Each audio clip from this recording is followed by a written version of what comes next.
Okay, we'll call the meeting to order. Roll call, Jen.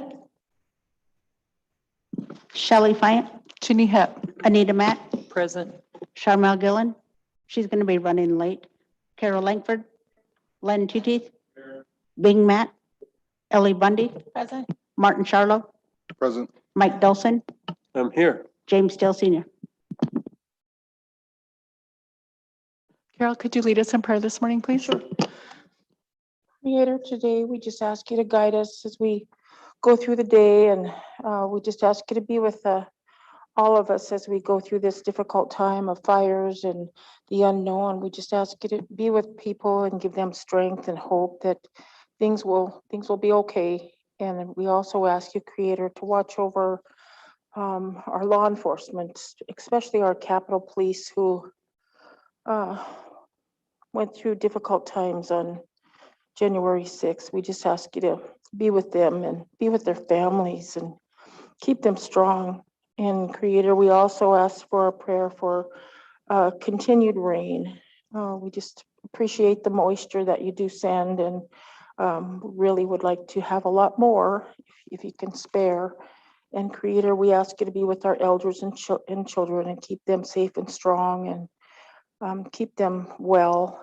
And we also ask for a shield over us for this new variant, and be with all the people. And also a prayer for people who have recently lost loved ones, and just be with those families, Linda Hammer, and so many others that we've lost. So, Komiete.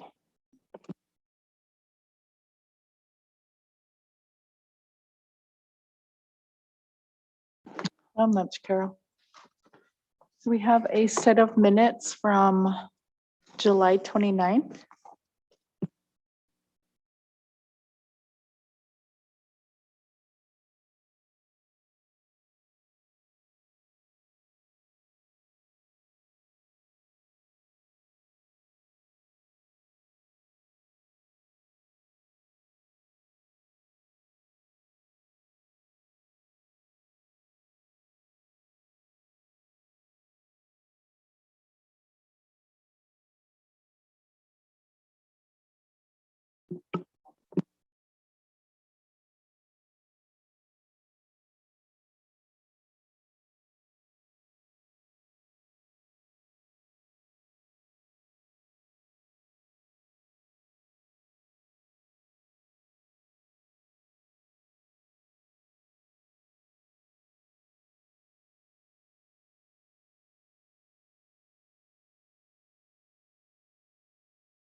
Madam Chair. motion. Martin and then Lynn. Oh, I was just going to make the motion to approve the minutes.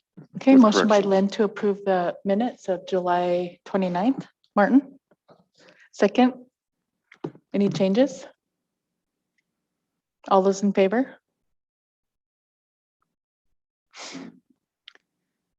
Okay, I will abstain because I wasn't there. Motion carries. We have an agenda for today, August 3rd. Do we have any walk-ins, Jennifer? Okay, no walk-ins. Madam Chair, Go ahead, Anita. motion to approve the August 3rd agenda. Okay, motion by Anita to approve the agenda. Second by Martin. All those in favor? Motion carries unanimous.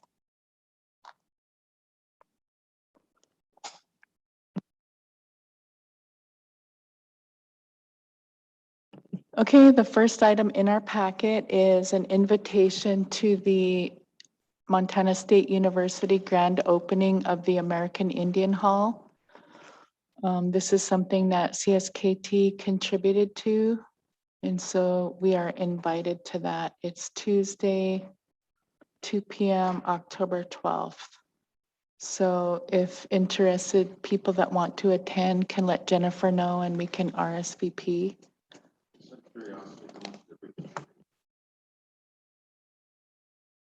We contributed $50,000, 10,000 a year for 5 years, the same that we contributed to the Payne Center at the University of Montana. And I'm not sure what year we're in of that contribution. I know it's been a couple, at least a couple. 3, Carol, is that, okay. 3rd year, okay. I know Major Robinson, who's Northern Cheyenne, he's the architect on that. And I work with him on the Buffalo Nation's Food Sovereignty Initiative, and he's shown us a couple designs with that because they'll be located in there as well.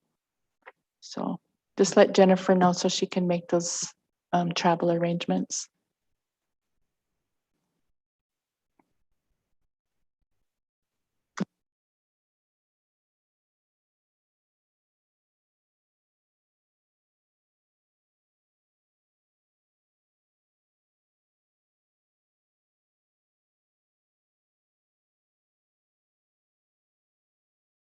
So we have a fire update next. I can give a brief report about what happened yesterday. At the community meetings, we had a community meeting in Arlee at 4 o'clock on the Crooks Fire, which is the one in the South Fork. They estimate that at 1,000 acres right now. It's not accessible. So they're, prepping the edges in case they have to do a burnout. It's one of those long-term fires. It's in a really wooded, heavy downfall area. The winds Sunday night, made it take off from, I think, 15 acres to 700. And then now yesterday they estimated it at 1,000 acres. So I believe they said the Middle Fork to the North Fork Road was closed. They closed the Canyon Road and the South Fork Road. So, oh, we have it up here. So there was a lot of questions about evacuation from the Jacko Canyon residents. So Sheriff Don Bell was there, told people, there's actually 3 stages, ready, set, go. But they said, for all intents and purposes, there needs to be 2 stages, get ready now. And then when you get the notice, it'll be go. So hopefully it doesn't come to that. They're hoping it to, that it'll go either to the Big Knife area or up Jammer. So, there are quite a few people that live up in those areas. So did you want to add anything, Bing or Martin or Ellie? You guys were there? There is a sign-up sheet for notifications for people. I believe you would get a hold of CT Camel. That'd probably be the easiest way.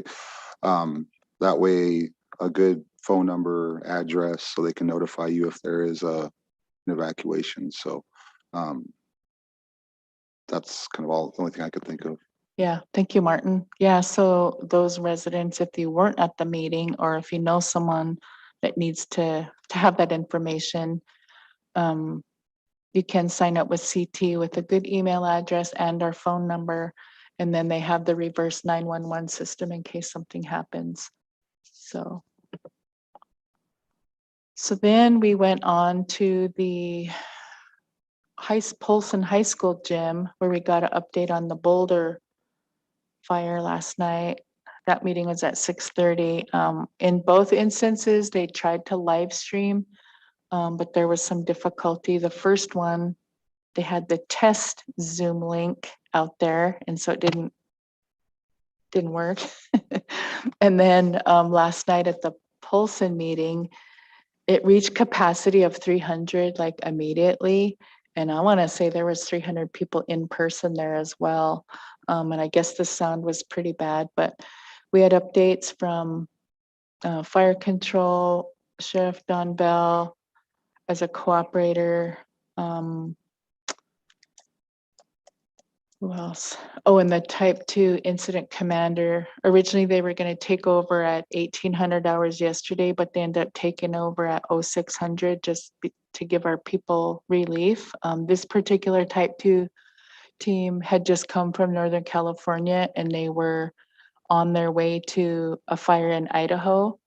That order got canceled, so they went back on the board and they were available for us. So that was good for us. I went to the briefing this morning at fire control and, yesterday their people did assessments of the area. A lot of homeowners, are still evacuated and, sheltered up at Linderman or with family or wherever.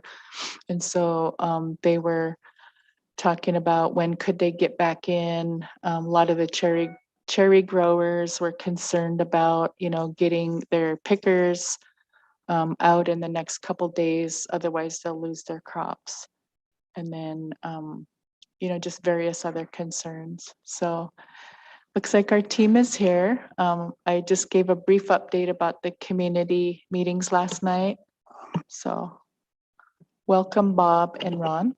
Hesquext, Festia. Yeah, so Shelley talked about the team meetings or the community meetings. I thought they went well. Well attended. Felt like a lot of support. So a lot of positives, I thought. The cooperators were there. We had Lake County, the Forest Service Sheriff's Office at Arlee Rural Fire Department, and had a pretty good discussion about the potential of the Crooks fire, and then looking at what just transpired on the Boulder 2700 fire really puts it in context. The amount of potential that's out there this year. So, and then the Boulder 2700 road fire, we got an opportunity to talk to the folks that were directly impacted by that fire. Again, all the cooperators are there, rural fire departments, Lake County, and Shelley was there to support us at both meetings, which was nice. Shanna Radford was there to represent the Bureau of Indian Affairs. And so it was a good positive event for us. There's a lot of concern with those community, the folks that are evacuated there on the East Shore. Highway 35 has an erosion problem before the fire. And now we've got a fire. And so that whole highway corridor is an area of concern. The power lines, we lost a significant amount of power poles when that fire rolled through. The homes themselves, the ones that survived, have a lot of snags, aerial concerns there. The driveways are in tough shape. So there's going to be a significant amount of work just to get those folks where we feel safe for them to go back, re-entry into that area. You start looking at stopping that fire from progressing north. That team, we put that as a high part. We don't want to see this move any further north at this point. There's some cluster of homes just directly north of it on the east side of Highway 35. We want to make sure that we address that. So a lot of things the team has to deal with before they even start addressing, the fire itself, which is now moving upslope. So this team has a lot of planning and some things to do and things that need to get implemented now and some things that they got to look long-term. So this fire is going to be here for a bit. Rick Connell, the IC, he's from the Flathead National Forest. Rick, Bob, and I know each other well. And he was nice enough to pull this fire from us in a quick transition. Typically, there's a dance that we go through that lasts for a couple of days where the team gets some footing and understands how they're going to progress. They knew that we were up for, 36, 40 hours straight. It was time to pull it off, get our guys some rest so we could be ready for the next fire. And so they did that for us. So it's going to take them a bit to get things ordered in, get their organization set up. So right now they're actually took over our conference room. We've been doing briefings at our facility and it's going well. They're really putting some effort in to try to help us out.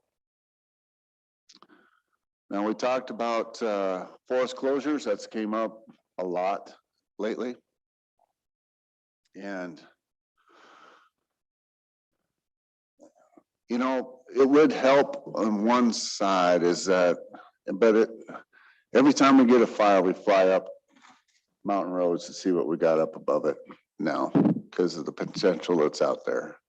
And that would hopefully eliminate folks being above any of these fires that erupt off the highways or at the lower areas and drainages, that would do that. The logistics of it's pretty tough to manage. You'd have to think about some enforcement and how you'd pay for that. And that's outside of me. And it wouldn't stop the fire that started on Boulder 2700. In fact, we've had no fires start from forested activities to this point. But if we go into closures, it's August 2nd, 3rd, something like that. The season could go on for quite some time. And we probably have another, if the weatherman's right, 45, 60 days left in this season. It might be the right proactive approach.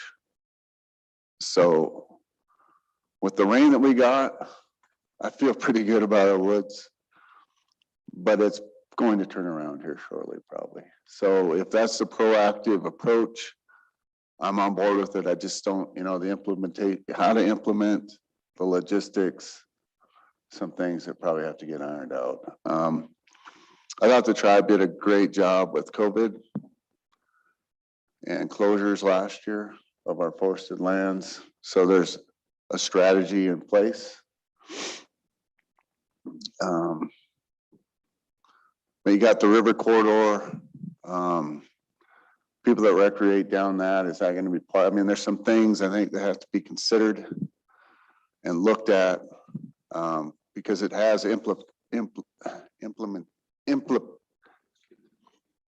thank you. So, that's some things to be considerate of, I guess, is just what is that going to impact? Is it just the forested lands or is it going to be the Flathead River corridor or how to look at that? But if it's just the forested lands, maybe that's an easier process to implement. But I know you had Charlie Gardapi covering the river last year. I know that was part of the closures. But just looking forward, there's a lot of river use right now. That river's like 80 degrees right now, and a lot of people like going to it. It's at least one place where we can escape and enjoy. So I guess that's it from my side. The crew is really doing well. The interagency partners are really stepping up. just so you know, the Bitterroot, the Flathead, the Lolo, the state of Montana, every rural fire department, it's just been great. That type of support. So we're in a good spot.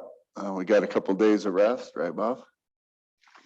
And we're ready to progress.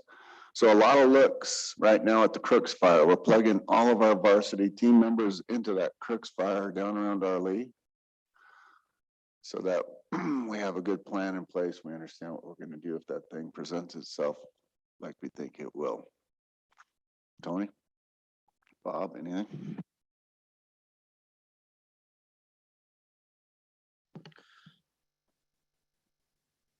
Morning. Sorry, I was a little bit late. Sorry. I'm a little tired running around.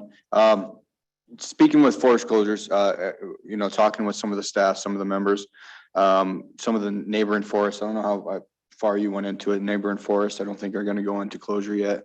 You know, as looking at the forecasted weather, the precip we did get, and the main thing we look at also is the resources we have available now.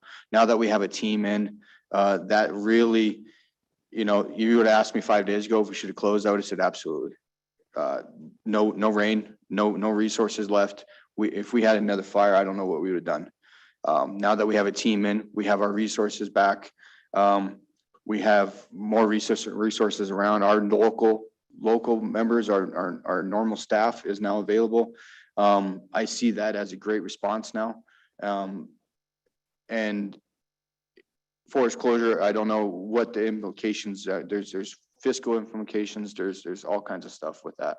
I think my suggestion would be not to close them immediately, but to build a plan right now on how we would close it in the near future if we need to. If we hit a trigger point again of where we're going to see a lot of red flag days in a row, I would suggest, yeah, let's close the woods. Right now, we're not seeing as many red flag days come up. We're not seeing the weather. It's helping us support us a little bit here. So if we can start that process of, yeah, let's build a plan. Let's plug Steve. Let's plug some of these guys in with Dan McClure on how they process and how they formed it last year, and see where we can go from there. You know, and then in the near future, when we do get an update from CT and Ron saying, you know, this is the time we need to close the woods, then we have a plan in place and we can implement it within days and not scramble around right now and figure out how to do it, you know, within a week or two. That'd be my suggestion. That's a good suggestion, I think. Yeah, looking out, so we did have this rain. It didn't hit everywhere, but it hit quite a bit of the reservation.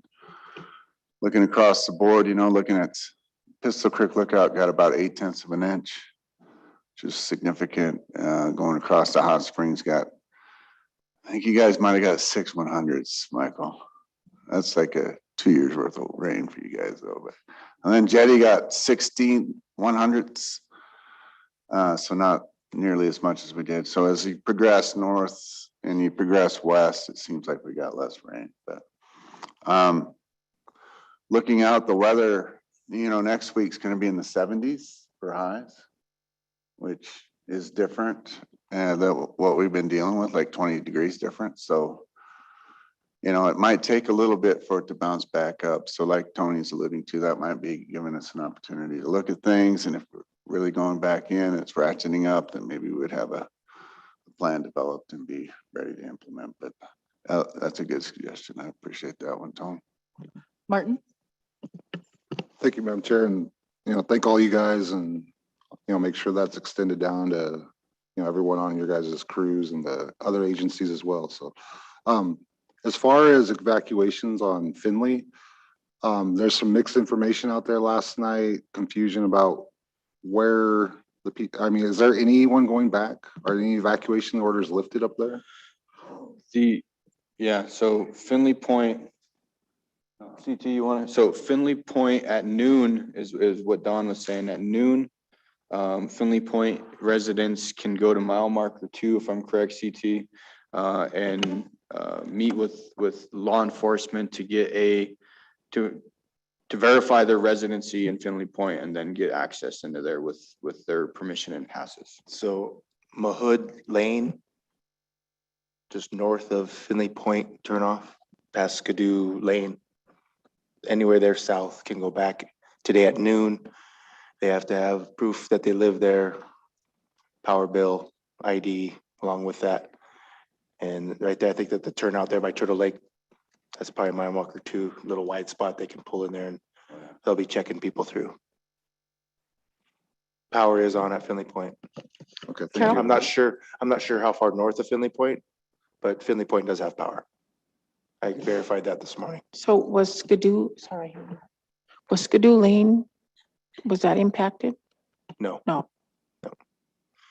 Mile marker 9 through 11.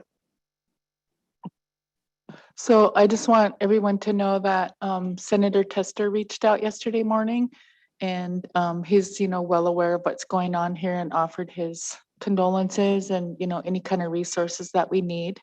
And also, when I was in one of my meetings, I missed a call and I just want to play it for you all.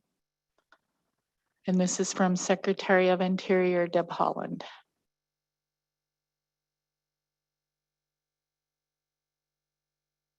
Hello, Chairwoman. This is Deb Holland, Secretary Deb Holland.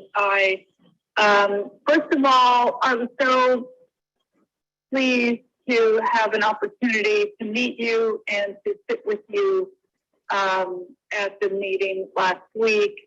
Just really so happy that you were able to come to Washington, D.C. Of course, you're welcome anytime. And I did want to call because I understand that you are dealing with an ongoing fire and that there have been more than 20 structures lost to the fire over the weekend. And I just wanted you to know that I am so sorry. I know that Brian is on top of things and we will do whatever we can to help. Just wanted you to know that that my goodness, we're so sorry about all of this, and look forward to continuing to work with you and just want you to know that it's a priority for us. I hope you're well, Chairwoman, and look forward to talking with you again sometime soon. Take care. Bye-bye.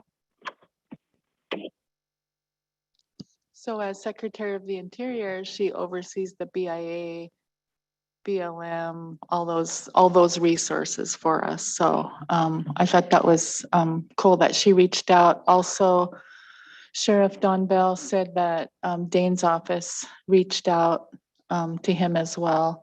Last night at the community meeting in Polson, there was Peter Matt from Tester's office,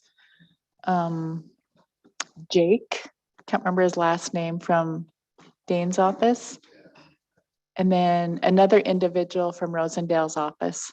So they were all there last night as well.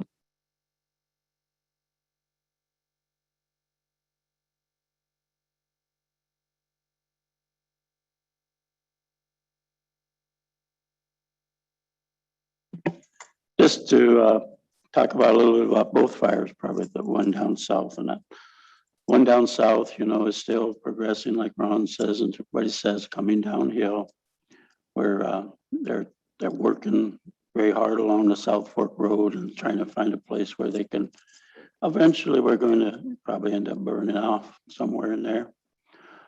The top part of that's going to be a challenge. Probably have to use some of the road system that's back in the South Fork from Whitehorse Lake and come around somewhere in there and try and tie into something, whatever something is out there, rocks or whatever. That one's going to be a tough one because it's a steep, inaccessible, tons of blowdown. It's just horrendous in there. So that's going to be a big challenge. That's going to be with us, similar to this fire up here until snow flies. That's probably going to be the only thing on Jocko that's really going to help us do something with that. So that's going to be a long haul down there. And we'll be dealing with that for a long time. Any questions on that fire before I go north? Anita and then Bing. Thank you guys and thank you for your work. And as Martin said, extend that down to your staff as well. I take it your recommendation today isn't to shut down. We talked last week about the possibility of shutting down from Sealy Lake down and some of the other We did, closures. yeah, we did shut the road down from Sealy Lake. Nobody can come into that Black Lake country up for Jocko. We shut it down below St. Mary's. Nobody can go into St. Mary's Lake in that area. And then where that cattle guard looking thing is before you go up to Pistol Creek Lookout, it's shut down there. Reason we went out a little farther rather than shut it down at the mouth. Then you're dealing with all kinds of structures in there that we don't need to deal with and people getting in and out. So there's less houses above that to deal with or people to deal with for that kind of stuff. So those are shut down. That's good to hear. So I guess what I'm thinking is, you talked about a plan and I know that you guys are busy. So maybe getting with natural resources and tribal lands and everything, you can try to get a plan going in case, because my fear is the recreation, they get on them islands on that river and they have campfires and whatever. So we've seen them burn before and maybe it's not all forested, but it's still our resource. So I would like to see a plan come back, just in case that we need to jump on it and we're not scrambling to get staff and working with Rick to get the gate guards or whatever we need to do if it does come to a closure. Yeah, and that was kind of our idea was to build off of or build with Fish and Game, how they built their plan last year with their closure for COVID. And then recommendations from you guys, if that's just a forest-wide closure or if that's all trust land closure, which would include the river corridor. So that's just the type of the stuff that we need to iron out and probably do some options. And Rick gratefully suggested that NRD plug in and Fish and Game plug in to kind of take the lead, just since we're a little scrambled at the moment. We do have I can offer up Steve McDonald and his great skills to plug in there also. So. Okay, thank you. Bing? Thank you, Madam Chair. Yeah, that was one of going to be my suggestions, to get Fish and Game in there to help you guys with those closures and whatnot. But Robert, you're talking about the some roads and whatnot up in the Jocko, where that fire is up there directly behind at the Hank Adams's place in there. There was an old road there across that canal that went up that ridge, maybe about, I don't know, probably not quite a half a mile up there on that ridge. I said a guy could get that, maybe make a line back on that old road there. Would kind of help a little bit with that coming back down on this side for Pistol Creek in that area, and then that road that you're talking about up there in the Belmore, get that opened up there too, along with that road up there above White Horse Lake, that little road that goes back on that ridge up there. Mhm. Give you some area, just a lot better a way to get in there instead of have to fight those closures that they have up there. It was a mess up there. I know it's a mess because we walked in there and that was the last time when after they dug that up, and stuff. So, but yeah, there's some ways, a little easier ways anyway, to help you guys out in there. If you can just get things, and get it, be able to get that kind of work done up there to help you. But I thank you guys a lot for what you're doing. I mean, you guys have got a hell of a job ahead of you, and it's just started.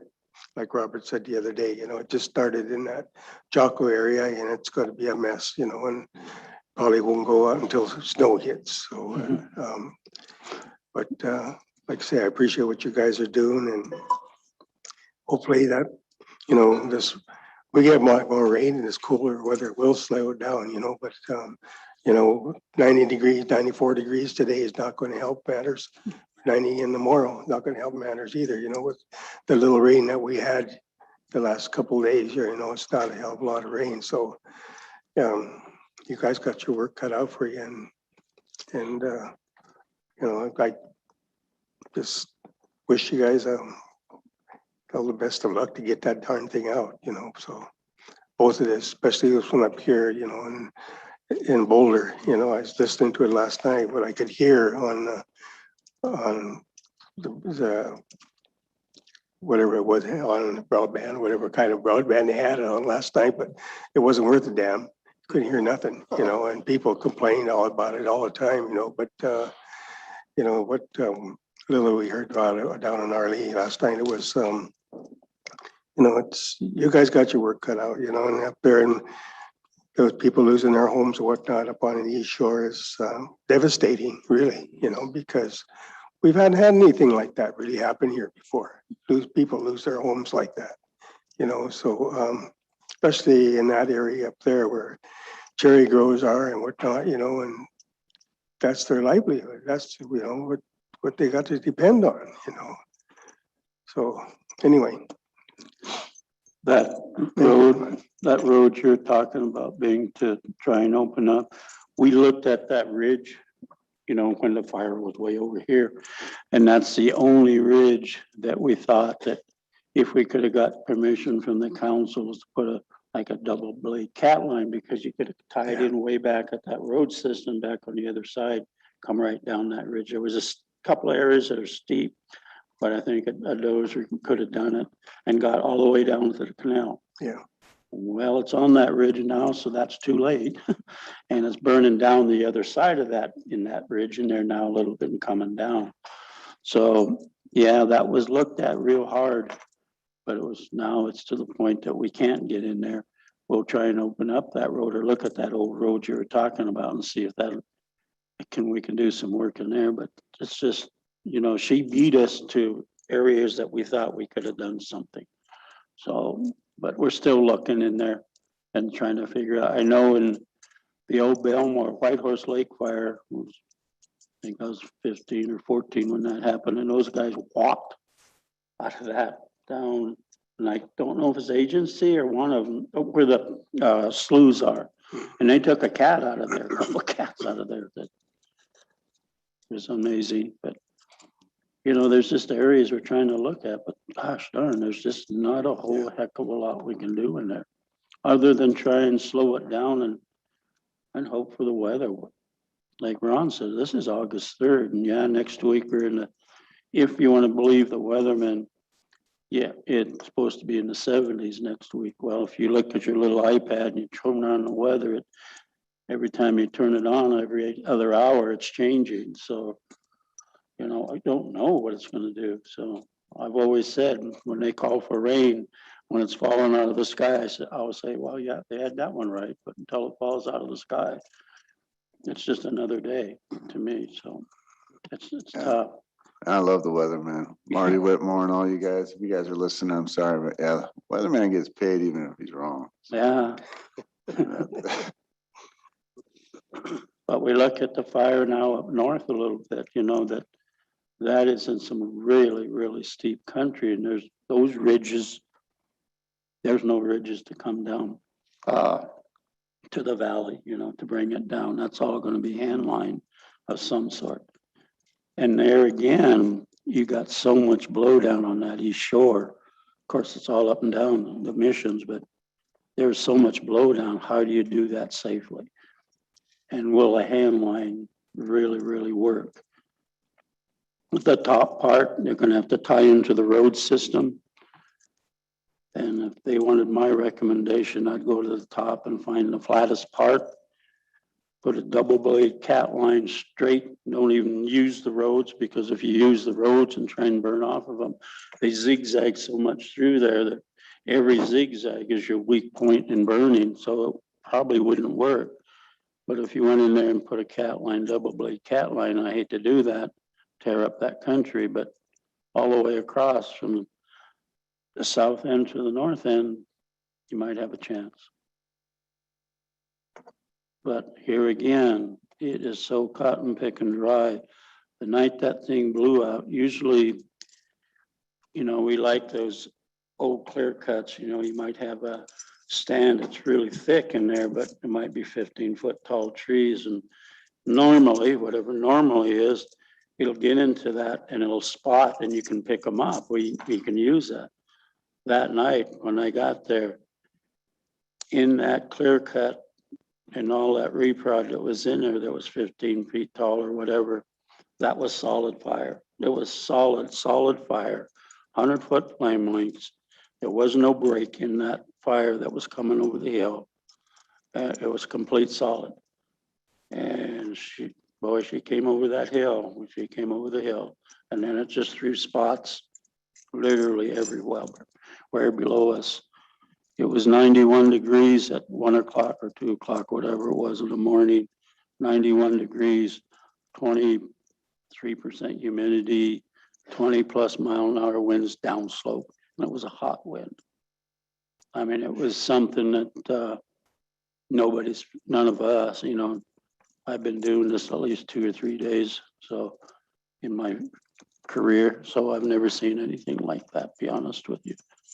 You know, it was tough and it was hard, and there were some homes that we lost. A good friend of ours, Steve Carkington, might have lost his home and everything. But he says there was nothing you guys could do. And there wasn't. You know, we tried. There was houses that we did save, and there was houses that I thought were going to be gone. You went there the next morning, they're still there.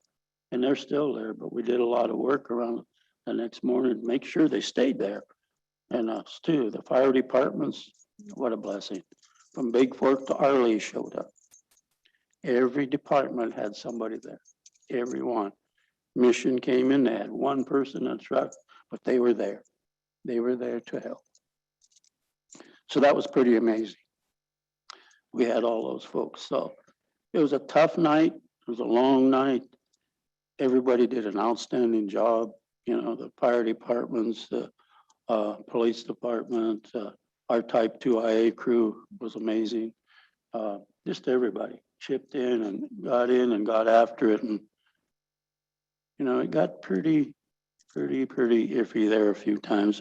Well, maybe we better get out of here. It chased us out. Got chased a lot that night. So, yeah, but, you know, everybody, you know, boss was here, and we're there. So they seen it, but they did an amazing job and assisted us too. So that's very commendable.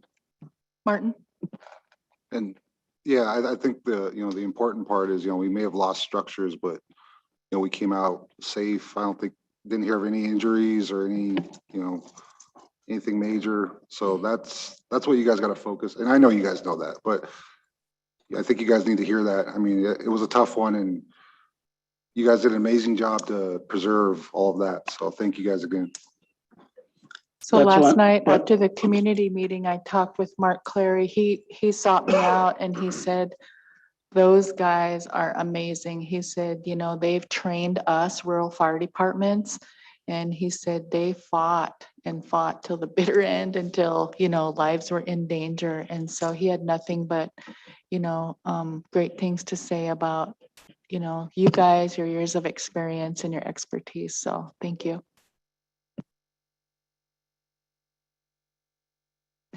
All right, yeah, so Mark, he's an asset to the tribes.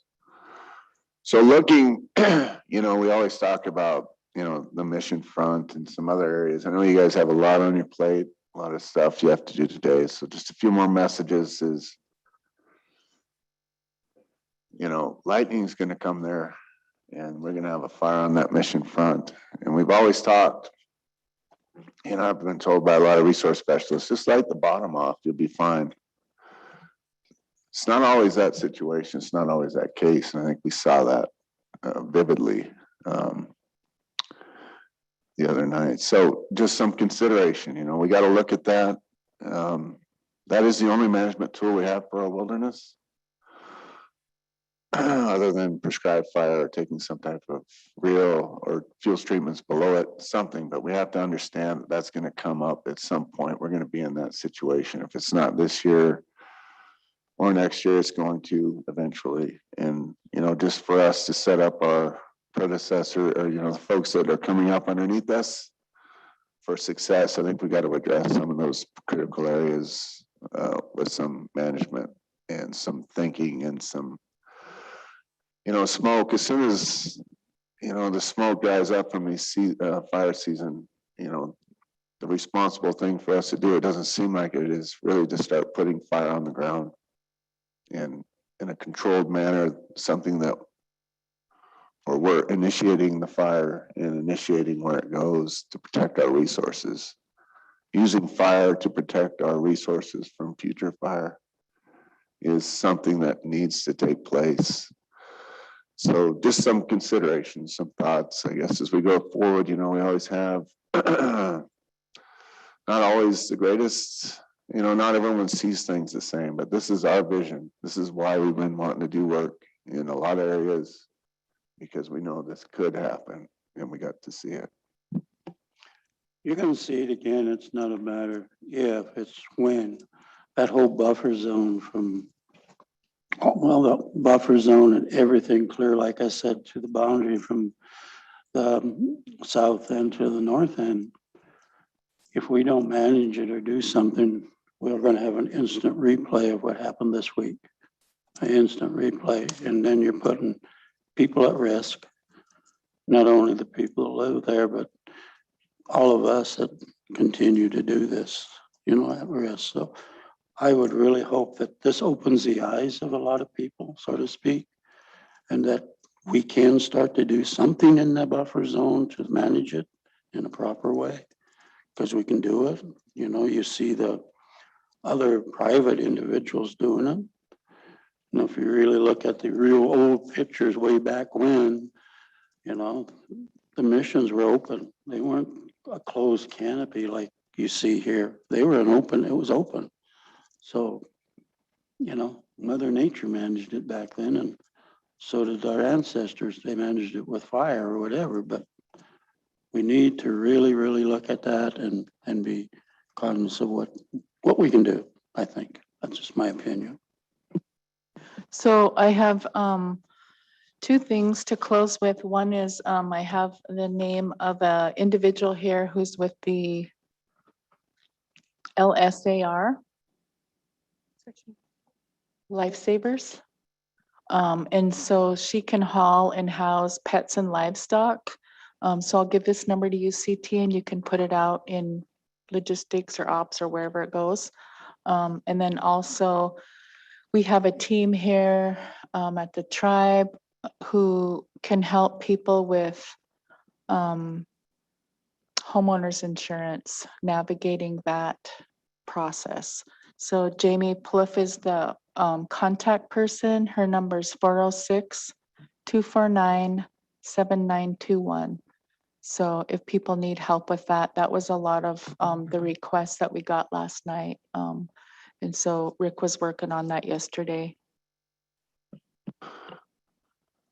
And a formal request from us to you, our honorable council representatives, is if the governor does come, I think, is that who's coming Thursday? I'd appreciate it if you were there to represent us. I think it's at the 7:00 morning briefing just across the road here at SKC, but we'll get more information to you.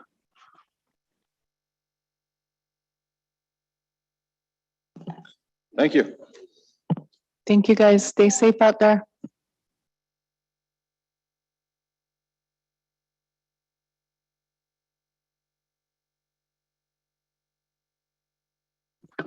Madam Chair, Go ahead, Len. just a quick comment here before we close. You know, many of us received calls from tribal members that were evacuated, and a lot of these people were tribal employees.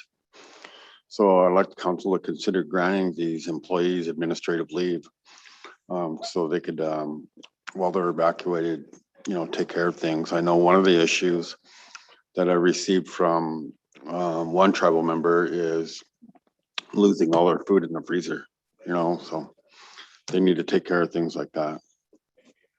So Rick has reached out to supervisors and given that direction to be flexible as far as changing their schedule, et cetera. So, yeah. Yep. So do you guys want to take a quick break before we do our next item? So we'll take a 5-minute break.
Okay, we'll get back on track here.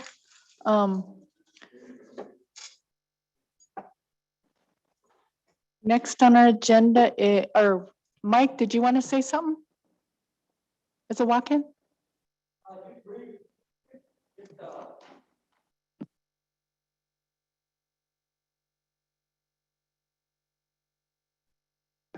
Everything's good. We're just gonna move forward. We visited with, maintenance.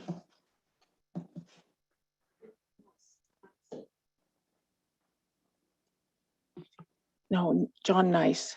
Yeah, we had him For on the the phone. Elmo Palo Grounds? For Is the that what you're Elmo talking Power about? Grounds, Okay. yeah, and we give them our little, our wish list on what we needed to, kind of get moving. And we just wanted to get moving on it before, whenever the powwow happens. We're hoping to have one next year.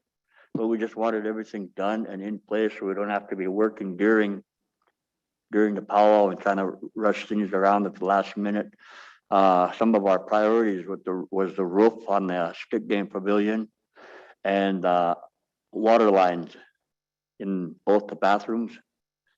The two stick game tournaments that we did have was really an eye opener because we would just use the lower bathrooms and they were flooding out right inside the building. So them are something that we'd like to kind of on the priority list, that and the roof. So, but we have visited with John and we'll be hearing from John and Mr. Inyas. Okay, Carol? Yeah, Madam Chair, I don't know if there's a staging area up in the northwest corner, but that would probably be ideal for fire if something did come up there. So I think the sooner we can get those kind of things, up and running and fixed properly, be helpful. Of course, we lease them out too, so we make money off of those situations. Just a thought.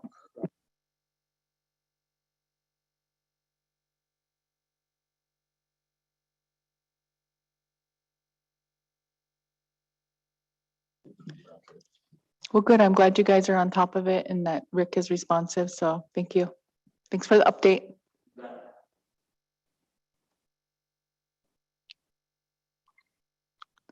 Okay, so next up, we have a resolution approval on page 4 in the packet. Tricia White and Amelia Adams. Hello, can you guys hear us? Yes. Okay, so today I'm just asking for an updated resolution to match the standing announcement for the Safe Harbor Pass-Through Grant.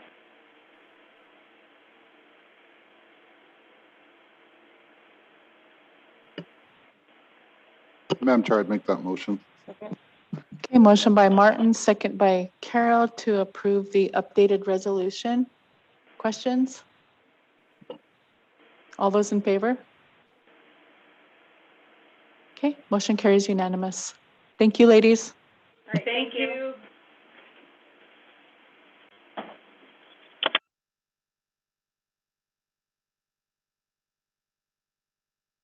Okay, next up, we have Corky Sias. His info starts on page 8 in the packet. Good morning, Corky. Good morning, Madam Chair and the rest of the council.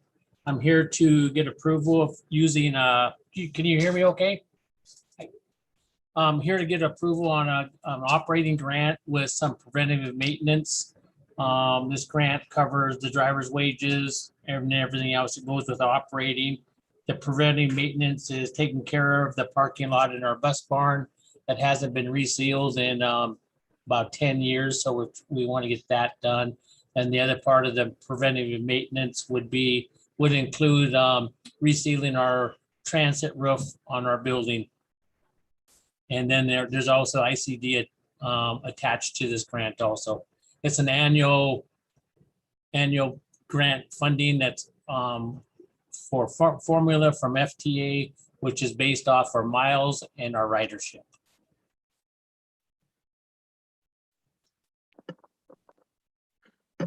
I'll make the motion, Madam Chair. Is there a resolution attached to this? There wasn't. No, there wasn't. And sorry if I didn't get that done or if I need to get that done. Usually we just go with getting the grant, get approval on operating grants funds. So if I need to do that, I can.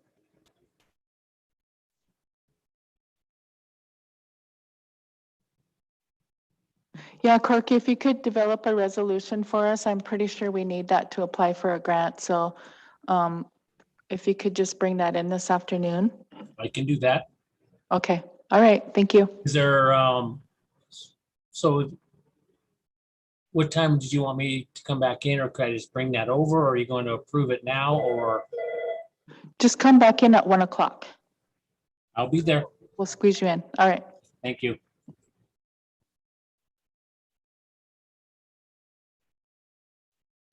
Okay, next up we have Ruth with the second quarter financial report.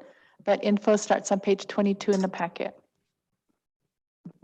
Gesquex, Ruth. Today, finally presenting you the second quarter financial report, and starting on page 23, you're noticing as your reports are coming forward, we're trying to improve and revise and enhance what we're providing to you so it's more useful. And I welcome all of your comments and your input on that. Just chat or email or phone me, visit with me anytime. So in the overview, we hope that we can provide some new ratios and some measures and data across the tribal government besides just columns and charts of numbers. Those are only probably most interesting to people I work with. So we're trying to work on that. Start to look at expenditures per population and in resource management expenditures per acre, and looking at operating and maintaining capital assets, which in our world is a really big piece of the work that many of us have to work with, and also some salaries and wages. So starting on page 25, beginning with revenue, total revenue for second quarter, we still see contracts and grants at a major portion of that, at about 67% of that total, 56.6 million. And then the general fund at about a third of that, 27.8. And then that very little piece of settlement funds, that is just about 379,000. So I need to get the resolution. Okay. Anyway, the total revenues of 23.08 increase since last year's second quarter, or over compared to last year's second quarter. We have a year to date of just under 85 million, and that translates to a per population of 12,129. And you question, why are we talking about 7,000? We're looking at the eligible service population on the reservation. So that's going to be members of federally recognized tribes. Usually there are some exceptions to that, but in general, we want to use that kind of ongoing figure. In the year-to-date contracts and grants, just over 39 million. In the self-governance compacts, we've seen a very big amount coming down, especially in IHS, of over 48 million. And this is attributed to the American Rescue Plan funds that have come in, 19 million alone, because typically the regular annual funding that's coming through the IHS compact is about 29 million. BIA at right about 12 million. In both of the compacts by second quarter, we've received most, if not all, of the funding that we are expecting for the year. What we would continue to expect would be any one-time or non-recurring amounts that would be awarded in both of those. In the second quarter, one-time revenues, again, COVID-related funding, 4.19 million in IHS compact. Remember, this is just through March 31st. And then almost $1 million proceeds from insurance claims that are related to the People's Center fire. The total contracts and grants, as I said, are just about 2/3 of total revenue, and federal funding is almost 100% of that total. And we're looking at top of page 26, again, looking at year-to-year change, increase of 23 million, and that's going to be seen in the contracts and grants funding. That alone is accounting for the $24 million change from the prior year. And then we see that adjustment in settlement funds, and then general fund up just about 1.5 million. General fund revenue, that's the projected revenue. We watch that one really closely because we're, of course, budgeting to spend that projected revenue. And at the end of second quarter, we're just below 50%, nothing to be concerned about. And we have an increase of about 1.5 million. That's going to be seen in that table below as the net change because of enterprise dividends. That's really accounting for the big change from prior year, where we're just over 5 million received in dividends. And then you look down that prior year actual and that percent received. Again, it kind of is fluctuating, but overall 47.35%. Some of the revenues like third party are, well ahead of their projection. It's partly because the department likes to be conservative with their projection. They would rather do that than over project. Let me see, that's about it. Going very fast. Hopefully if you have any questions, just stop me. Top of page 27, looking at contracts and grants. Sharma has a question. Yes. Sorry. Yeah, just on that last chart that you were looking at, the last table, excuse me, page 4, the 3.44% on gaming. Yes. Did you mention that one, or is that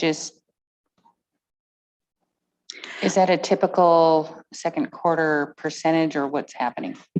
Yes, because when they declare their revenue, then we list it as projected. We generally won't get the declaration until in the second quarter, and then to actually receive that, then at the point it's received, we'll be at the hopefully 100% or around that. Thank you for that. Thank you. And again, for giving us we're reporting on, we're almost ready to give you the third quarter, but the second quarter gets kind of had to lumber along for a while before we could get in and finally get this presented to you. Back to page 27, again, the top of the page there, the federal contracts and grants accounting for almost 23 million compared to the prior year, an increase. And although seeing some decreases from the prior year in the other, especially in IHS, because we had not yet received this additional funding. So at the point we're comparing second quarter this year to last year, we do see a decrease. In the settlement fund, these are different because it's not earned revenue that's coming in. These are funds that we received in prior years. And so we are investing, and the only one that is getting an annual deposit, if you will, is going to be in mitigation. And so we're just simply looking at values at the beginning of the period and then comparing the current values. So do not please be alarmed at the negative numbers. They are reflecting adjustments in value. There's a very careful plan of spend for both of those because they have to be, kind of self-perpetuating and be able to go on into the future to do the activities that are required under those decrees. So that is just for information. Fund balance on the mitigation funds, which is the first three. Fund balance for the super fund, which is what we call, just informally as ARCO. Looking at then the fund balance as of 3/31 and showing how those changed. Getting on to page 28, looking at the expenditure side of that, we see total expenditures have increased almost 16 million compared to last year. And governmental services, which is a collection of a lot of varied programs and activities, is accounting for that. This is the Treasury CARES funding that we were awarded last year that we've continued to spend through second quarter. Year-to-date salaries and wages are just under 24 million. Remember, this is for the quarter. You think, is that all we're paying? No, that's just for that through second quarter. Total salaries and wages per the 1,141 employees is averaging to 20,815 per employee. Total expenditures per capita, please remember that's per person, not per capita. Again, using the 7,000 estimated served and breaking down by those large categories of expense like governmental services, 3,850, and then going on down through that selected list. If you'd like to see some particular program activity or class of expense in this expenditure report, just let me know. These are sort of some of the ones that we thought would kind of start the discussion and how we would report those. And looking at resource management expenditures per acre in the natural resources functions, this would be anything that natural resources is overseeing in their department. and also in tribal lands, about $8 per acre.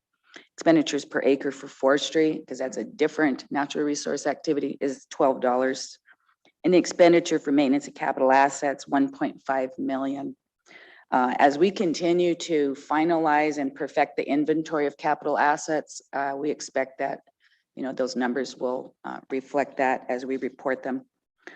And that's looking at what we are spending in facilities maintenance and purchasing and operating for all recorded capital assets. And those are buildings, properties, both governmental use and non-governmental use. In the tribal council administration indirect cost expenditures, trying to show you, what are we spending to administer total funding, is averaging or is looking at about 11.29%, meaning for everything we're spending for the tribal council's operation, the indirect cost pool, that's what that translates to total funds received year to date. On the top of page 29, we're looking at a table now. On the left side is the classification of major expense. So governmental services, health and human services. These are not strictly departmental, but you can sort of surmise that, say, for instance, in health and human services, we're talking about tribal health department and DHRD. Natural resources would be natural resources and tribal lands, and so on. The tribal council's operating expenses in that fourth line, governmental operating. As we see in the change from last year, we're up again just under 16 million. But as you look at that change, you see lots of expenses mostly down, and it's just a couple of categories that are up, going back to that governmental services one. This is where we've recorded the relief payment that was issued in December, and that was the federally funded Treasury CARES. And a lot of those other categories slightly or even somewhat down from the prior year. And then looking at the visual graphic, again, the golden bar on that first line, governmental services way above from last year. All others remaining fairly, close and not too much variance there. And now finally on page 8, tribal council itself, you see lots of detail there, just so I can hopefully, give you a clear picture of how tribal council spending for your staff, personnel costs and operating costs. Year-to-date budgeted of just under 1 million at 974,000. We have this split, has to be recorded for indirect cost and then the general fund portion of that. And you can see that the real reason why the budget is under expended at only 41% is because of your travel. You have not traveled. We budgeted 100,000, which is your typical budget for that, and you have done very little, if any, of that through second quarter. All other expenditure is looking very close to what it was in the prior year. Again, the negative number means it's decreased from the prior year. So no cause for alarm there. Nobody's overspending the budget. Any questions or comments? I'm trying to help you stay on your schedule, so I apologize for speaking like an auctioneer. Questions? I appreciate the level of detail. This report is just keeps getting better and better. I appreciate that, Madam Chair. And as I said, just for the sake of value, I really do appreciate your comment input. I do vet it through the other principal staff in finance, and they are really, really good at, pointing out, either lack of clarity or why is this here? And so we hope that the third quarter will be even more valuable to you. Okay. Last chance for questions. I know this is one thing that the membership comments on when we put out our annual report. And so, just to remind people that are watching that may be on the YouTube, social media, that if people have comments that they can submit them to comments@cskt.org, and council does see those on a weekly basis. So if there's more information you want or a different format, that's the place to put your comments out there. that we will see and we will be able to act on. So thank you, Ruth. Appreciate it. Not much. Have a good day.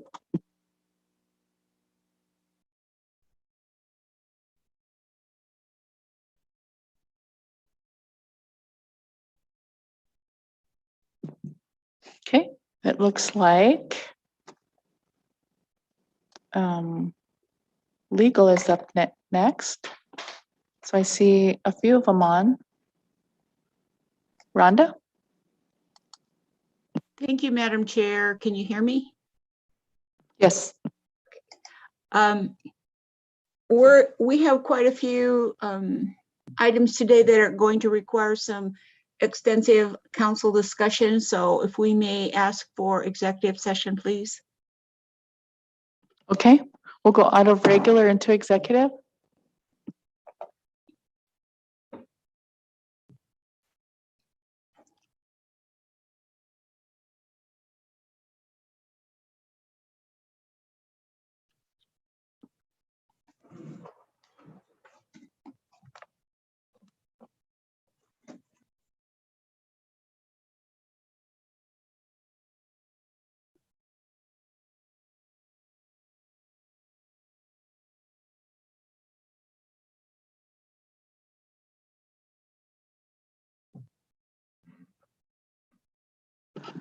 So Jen, just let me know when you turn off live stream.